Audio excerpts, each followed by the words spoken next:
She's not what you'd expect. She's tough and feisty, but gentle and tender. She makes millions and gives millions to the poor.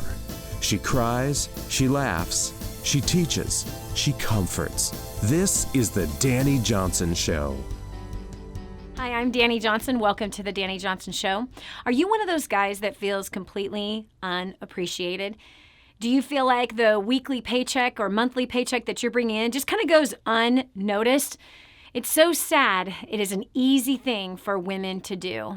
Even though we made a commitment to honor, to cherish, even though we made a commitment to love in sickness and in health, as well as in riches and for poor, sadly, we start to get into the marriage doldrums and we just start to become expecting things from each other and not actually using the opportunity that when a paycheck comes in to say, man, thank you so much for working so hard.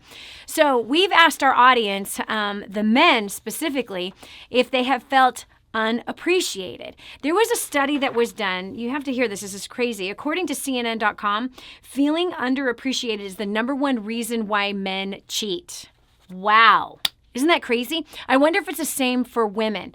I think that whenever anybody is not appreciated or they're feeling neglected or they're feeling that their partner just has entitlement, that the relationship is unfulfilling.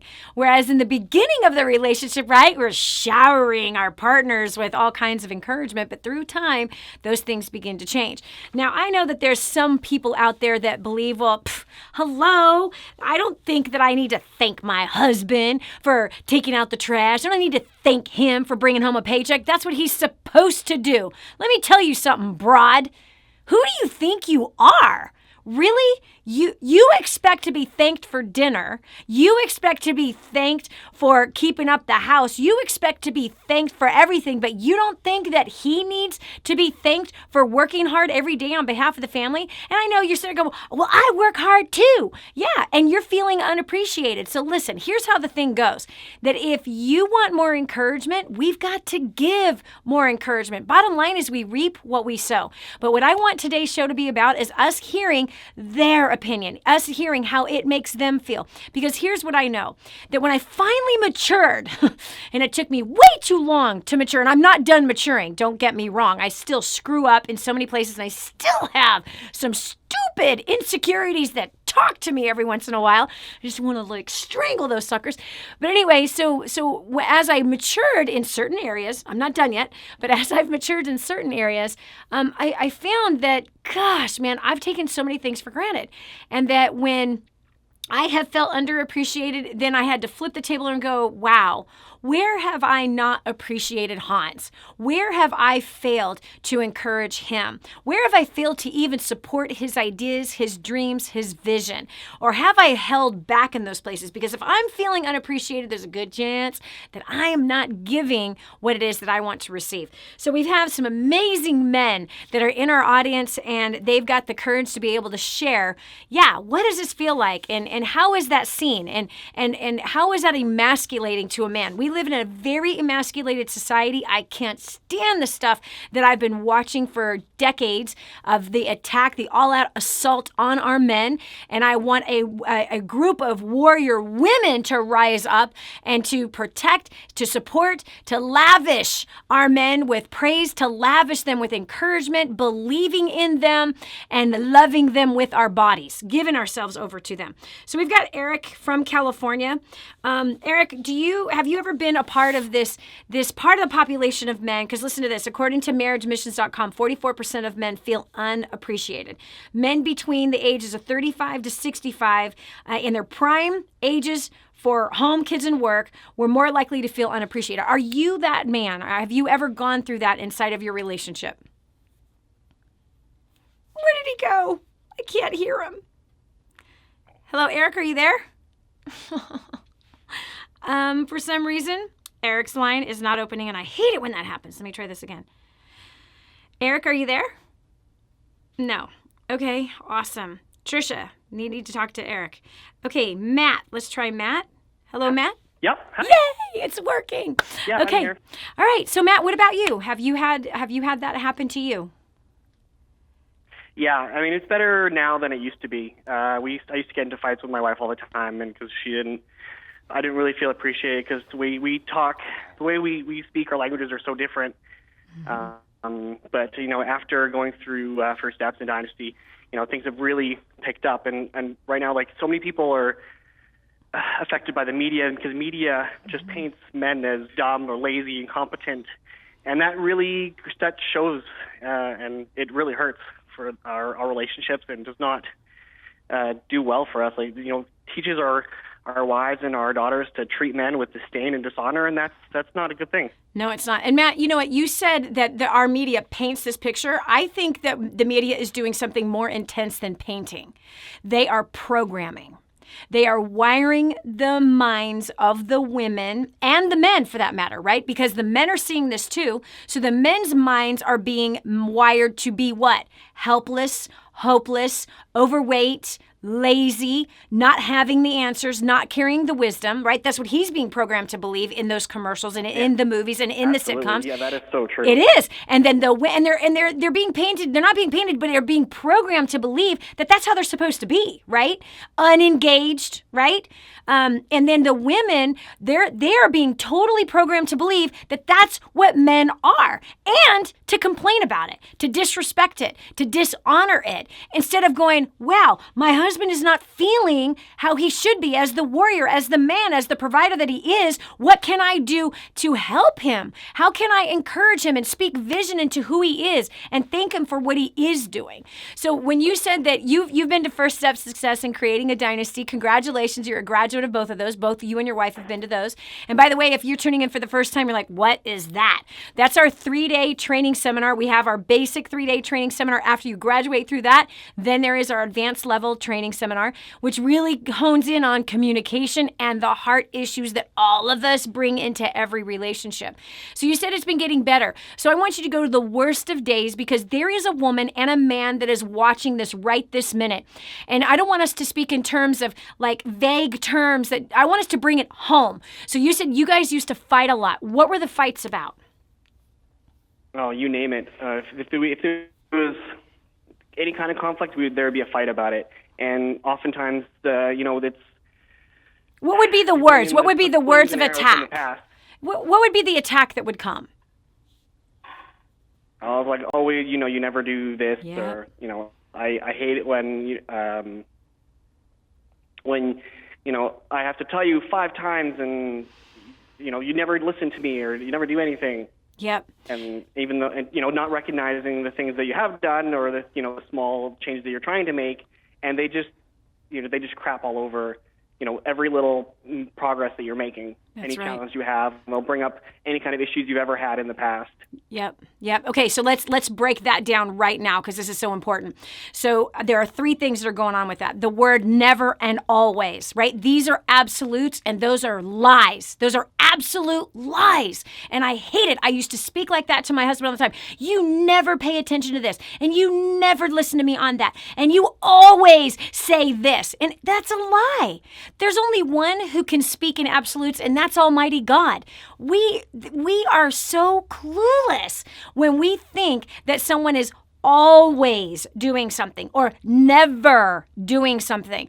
The fact is it's usually a sometimes, and in other cases, often, like hardly ever. But here's what happens. That most of the time we like to pay attention to that 5% that someone isn't doing wrong. That someone is doing something wrong. Number 1, that is total pride and arrogance.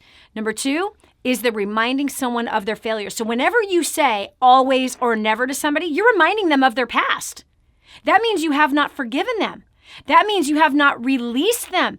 That means that you're not giving mercy or compassion. What that means is, again, you're filled with pride, and you are the fault finder, which is never going to bring a marriage into harmony or passion, and is never going to fix the situation. Attacking somebody with those absolutes and not having a clean slate and starting fresh and releasing that person and treating that person as though they are a new creature today and they've got a new shot today to do something right today. And so we create the grave. We're digging the grave every time we say always, you never. How come you always do that? And don't you remember like 5 years ago you started that and now you continue to do it. You're being treated like a child when you talk like that. And by the way, no child should be spoken of like that. No child. If you're a parent, you should never say to your kid, how many times do I have to tell you? How come you always do that? This is a way to train your kid to fail. This is not a path to success. And look at how we get into these kinds of habits. So what are the changes that you've seen since you guys have come out of First Steps in creating a dynasty? Some of them is mostly how the in front of others when they're talking and discussing recent things. You don't talk about your failures in front of other people, but you definitely boast about your successes. Yeah. Any little thing that they can do that that makes you happy, or anything that you're proud of, you want to make sure that you boast that in front of other people, especially your family. That's something my wife has done and I've done for each other. And that obviously has changed things, especially in front of the children, and that's called edifying the successes in front of other people. And what's important, too, is to edify it even face-to-face, just with each other. Matt, thanks so much for sharing. We've got Eric from California. Eric, welcome to the show. What about you? Oh, well, I was one of those husbands that always was ungrateful to my wife. So after tides are turned here, and I'm a stay-at-home grandfather husband, it's made me realize how hard our job was. Yeah. Because I'm doing those jobs now, and my wife is working full-time. So, it's not just vacuuming and doing the dishes, man. It's cleaning the toilets and dusting and outside chores and the grandkids. And, the list goes on and on and on. Yeah. And I was always a workaholic. So if I was working hard, I didn't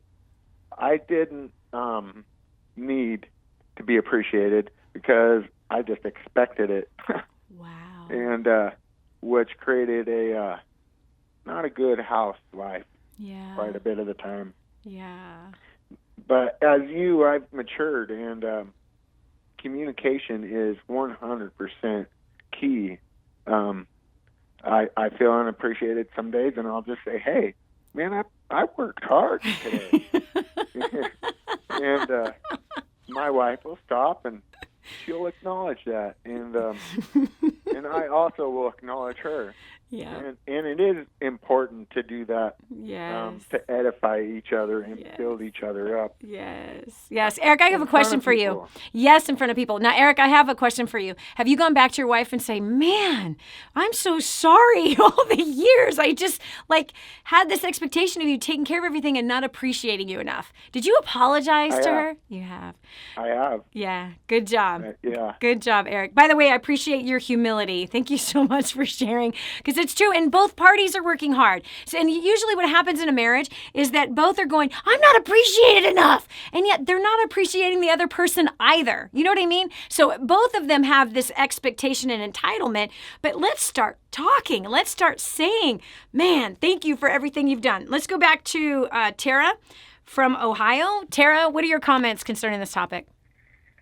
Oh, I've been married for 15 years. Congratulations. And thank you. We have 4 kids, one with special needs, and through the years, our marriage has completely progressed and it's changed. And, when the kids were little, and there were times that my husband's a school teacher, so he'd be coming home from school, and truly the minute he walks in the door, I'm like, they're yours. This happened or that happened, and things. And now, getting older, and the kids are getting older, and talking it through with my husband more, I think there's a time that we need to kind of just give ourselves a breather, a break, and come back and talk later. And because he's just worked hard all day. And with kids, mind you. With kids. Exactly. Exactly.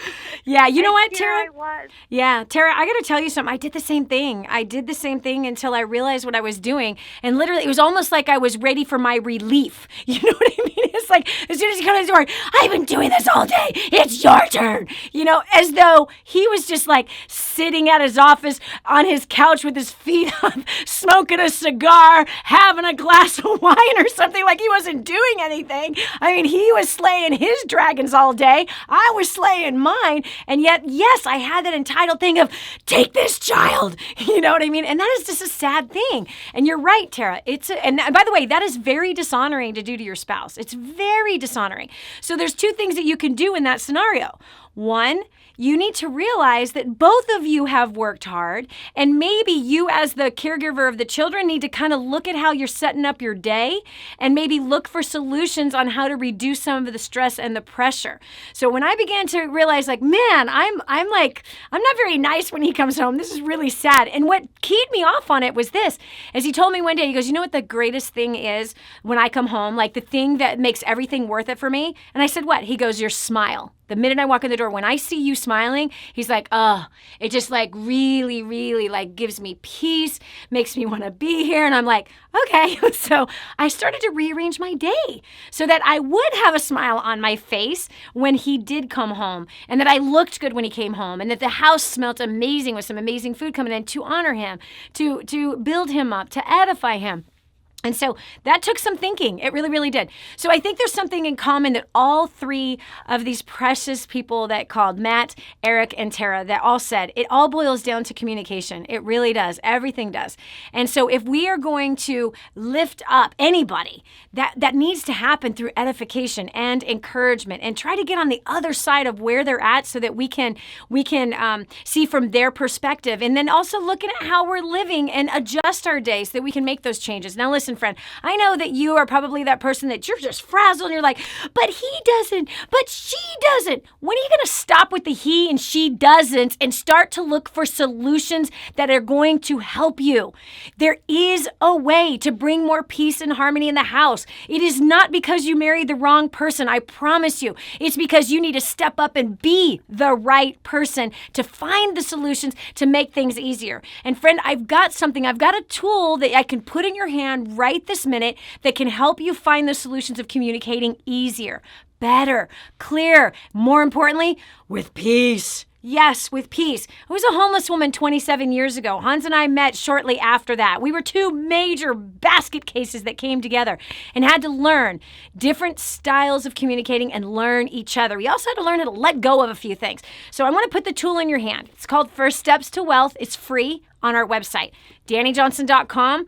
Get your copy today. You can download a free copy right this minute. Start turning the pages and reading it and absorbing exactly how to be able to talk to your spouse, and also to look and evaluate your life and see where you're bringing in stresses that you don't need to be bringing those in. So I want you to have a more peaceful life. I want you to have a more harmonious relationship. I want to see the men lifted up in our nation, and I want to see the women rising up to being who they're called to be. And you can be one in your neighborhood, in your family, to be the first to live that kind of a life, the kind of life that everybody wants to have, a fulfilled one, satisfied one that causes other people to go, how are you doing this? You want that to be you, don't you? Then go to DaniJohnson.com, get your copy of First Steps to Wealth right this minute. You can download it immediately, start turning those pages, and start changing your life. God bless you. Thanks so much for joining us today. We'll talk to you soon.